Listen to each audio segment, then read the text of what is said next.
आजच्या धावपळीच्या जगात आपण खूप काही कमवतो, पण नकळत आपण आपल्या संस्कृतीपासून दूर होत चाललेलो आहोत. म्हणून ना मला प्रत्येक दिवसाची सुरुवात ही आपल्या परंपरेनेच करायला आवडते.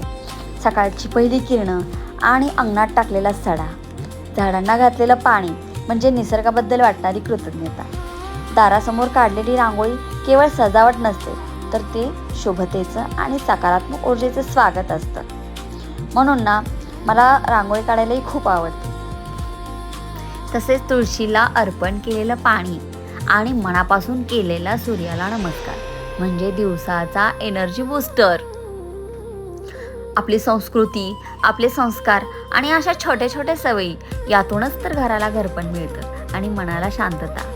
चला आपण आपल्या परंपरा जपूया, कारण संस्कृती हीच आपली खरी ओळख आहे. देवांसाठी फुलं तोडणं असू दे किंवा दारात रांगोळी असू दे, या छोट्या छोट्या कृतींना फक्त परंपरा नाही आहेत, तर ती आपल्या संस्काराची, श्रद्धेची आणि भारतीय संस्कृतीची ओळख आहे. देवांना पवित्र स्नान घालून मनोभावे पूजा अर्चा करून त्या क्षणी मनाला लाभणारी शांतता आणि समाधान ही शब्दात व्यक्तच करता येत नाही. आपण कितीही आधुनिक झालो तरी आपल्या मुळाशी जोडलेलं राहणं हीच तर खरी श्रीमंती आहे. हे फक्त रोजचं कामच नाहीये, तर ही एक आपल्या भारतीय संस्कृतीची, श्रद्धेची आणि आपल्या मुळांशी असलेल्या नात्याची जपणूक आहे.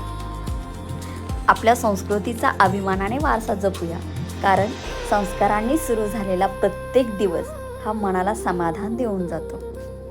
पूजा केली ना मग प्रसाद तर हवाच ना, म्हणून मी प्रसादासाठी साजूक तूप वापरून शिरा बनवला. तसा तो फार अवघड नाही, पण प्रेमाने आणि मन लावून करणं हे खरं तर त्याचं सिक्रेट आहे असतं ना.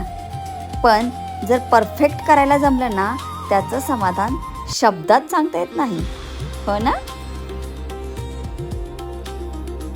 आपण आपल्या संस्कृतीचा अभिमानाने वारसा जपूया, कारण संस्काराने सुरू झालेला प्रत्येक दिवस हा मनाला खूप खूप समाधान देऊन जातो.